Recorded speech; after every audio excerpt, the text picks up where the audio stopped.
Achilles tendon rupture, Wikipedia article audio. Achilles tendon rupture is when the Achilles tendon tears. The Achilles is the most commonly injured tendon.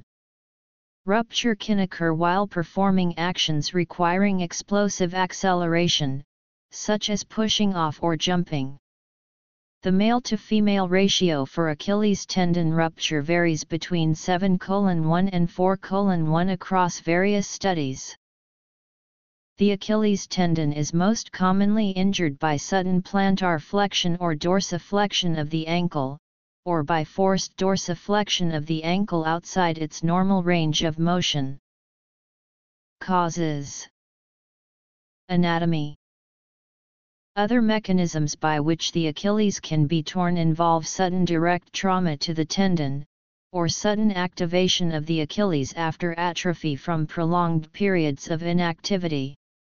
Some other common tears can occur from overuse while participating in intense sports. Twisting or jerking motions can also contribute to injury.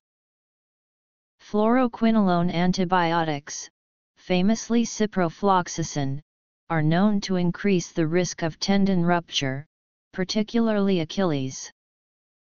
People who commonly fall victim to Achilles rupture or tear include recreational athletes, people of old age, individuals with previous Achilles tendon tears or ruptures, previous tendon injections or quinolone use, extreme changes in training intensity or activity level, and participation in a new activity. Most cases of Achilles tendon rupture are traumatic sports injuries. The average age of patients is 29-40 years with a male-to-female ratio of nearly 20:1. Fluoroquinolone antibiotics, such as ciprofloxacin, and glucocorticoids have been linked with an increased risk of Achilles tendon rupture.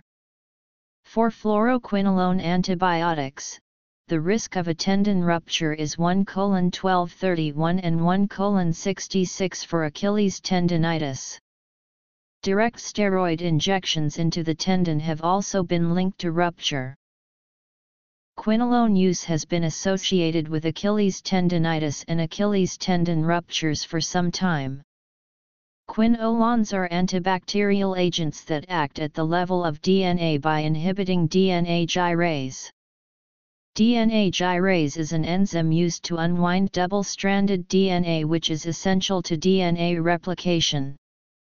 Quinolone is specialized in the fact that it can attack bacterial DNA and prevent them from replicating by this process, and are frequently prescribed to the elderly. Approximately 2% to 6% of all elderly people over the age of 60 who have had Achilles ruptures can be attributed to the use of quinolones. Diagnosis.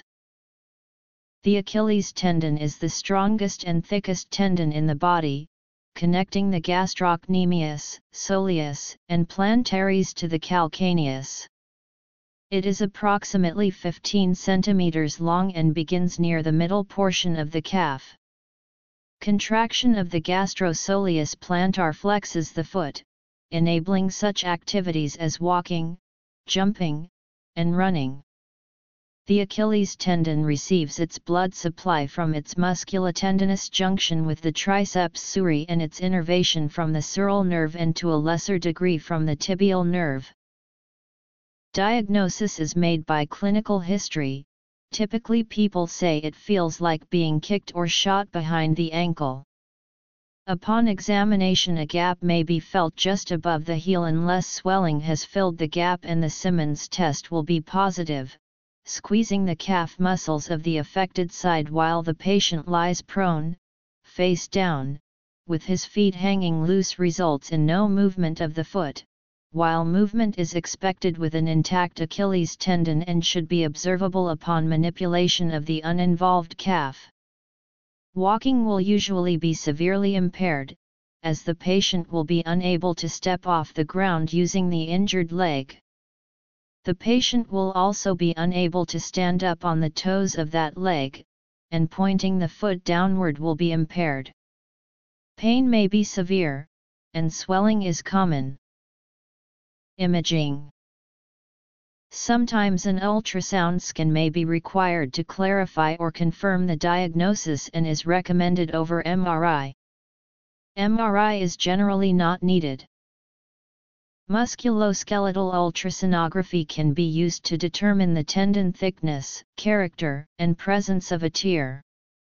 It works by sending extremely high frequencies of sound through the body. Some of these sounds are reflected back off the spaces between interstitial fluid and soft tissue or bone. These reflected images can be analyzed and computed into an image.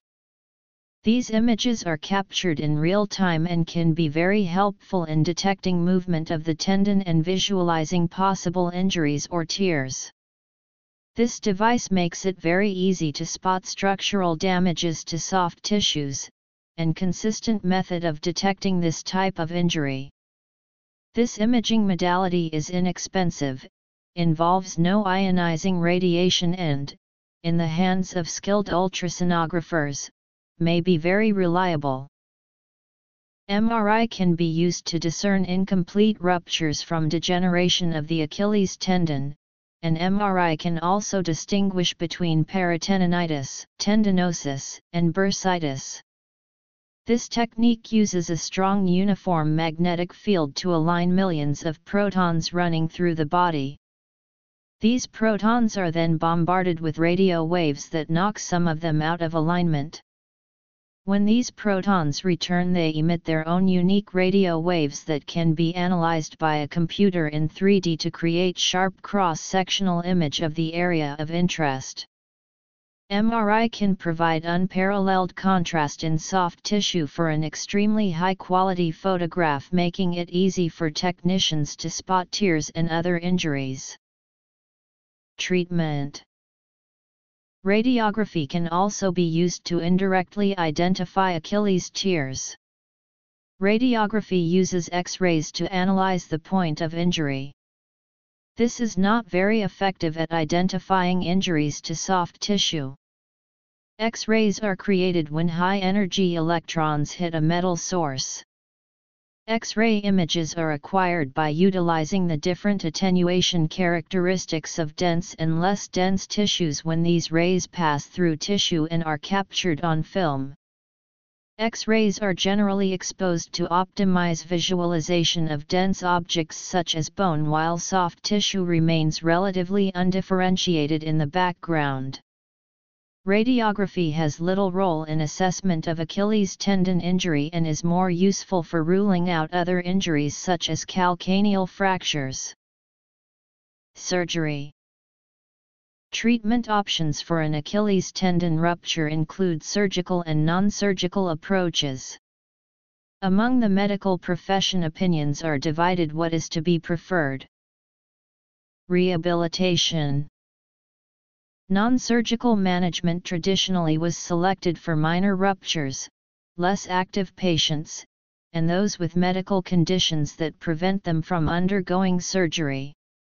It traditionally consisted of restriction in a plaster cast for 6 to 8 weeks with the foot pointed downwards. But recent studies have produced superior results with much more rapid rehabilitation in fixed or hinged boots. Some surgeons feel an early surgical repair of the tendon is beneficial. The surgical option was long thought to offer a significantly smaller risk of re-rupture compared to traditional non-operative management. Of course, surgery imposes higher relative risks of perioperative mortality and morbidity, e.g., infection including MRSA, bleeding, deep vein thrombosis and lingering anesthesia effects. However, 3 recent studies have scientifically tested the benefits of surgery, using randomized streaming of patients into surgical and non-surgical protocols, and applying virtually identical rehabilitation protocols to both types of patients. None of the 3 studies found statistically significant benefits from the surgery, separated from the other confounding variables.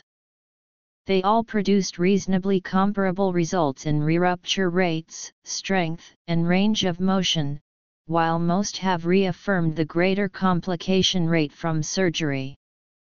Although the study met the sample size dictated by the authors a priori power calculation, the difference in the re-rupture rate might be considered clinically important by some. Two studies showed small, but statistically significant differences in plantar flexion strength. The surgical group had significantly better results in the heel rise work, heel rise height, concentric power, and hopping tests at the 6-month evaluation than did the non-surgical group. However, at the 12-month evaluation, there was a significant between groups difference only in one test, the heel rise work test. The relative benefits of surgical and non-surgical treatments remains a subject of debate. Authors of studies are cautious about the preferred treatment. It should be noted that in centers that do not have early range of motion rehabilitation available, surgical repair is preferred to decrease re-rupture rates. There are two different types of surgeries: open surgery and percutaneous surgery. During an open surgery, an incision is made in the back of the leg and the Achilles tendon is stitched together. In a complete or serious rupture, the tendon of plantaris or another vestigial muscle is harvested and wrapped around the Achilles tendon, increasing the strength of the repaired tendon. If the tissue quality is poor, e.g. the injury has been neglected, the surgeon might use a reinforcement mesh. In percutaneous surgery, the surgeon makes several small incisions, rather than one large incision, and sews the tendon back together through the incision. Surgery may be delayed for about a week after the rupture to let the swelling go down. For sedentary patients and those who have vasculopathy or risks for poor healing, percutaneous surgical repair may be a better treatment choice than open surgical repair. Non-surgical treatment used to involve very long periods in a series of casts, and took longer to complete than surgical treatment. But both surgical and non-surgical rehabilitation protocols have recently become quicker, shorter, more aggressive, and more successful. It used to be that patients who underwent surgery would wear a cast for approximately 4 to 8 weeks after surgery and were only allowed to gently move the ankle once out of the cast. Recent studies have shown that patients have quicker and more successful recoveries when they are allowed to move and lightly stretch their ankle immediately after surgery. To keep their ankle safe, these patients use a removable boot while walking and doing daily activities. Modern studies including non-surgical patients generally limit non-weight bearing to 2 weeks, and use modern removable boots, either fixed or hinged, rather than casts. Physiotherapy is often begun as early as 2 weeks following the start of either kind of treatment. There are 3 things that need to be kept in mind while rehabilitating a ruptured Achilles: range of motion, functional strength, and sometimes orthotic support. Range of motion is important because it takes into mind the tightness of the repaired tendon. When beginning rehab, a patient should perform stretches lightly and increase the intensity as time and pain permits. Putting linear stress on the tendon is important because it stimulates connective tissue repair, which can be achieved while performing the runner's stretch. Doing stretches to gain functional strength are also important because it improves healing in the tendon, which will in turn lead to a quicker return to activities. These stretches should be more intense and should involve some sort of weight bearing, which helps reorient and strengthen the collagen fibers in the injured ankle. A popular stretch used for this phase of rehabilitation is the toe raise on an elevated surface. The patient is to push up onto the toes and lower his or herself as far down as possible and repeat several times. The other part of the rehab process is orthotic support. This doesn't have anything to do with stretching or strengthening the tendon, rather it is in place to keep the patient comfortable.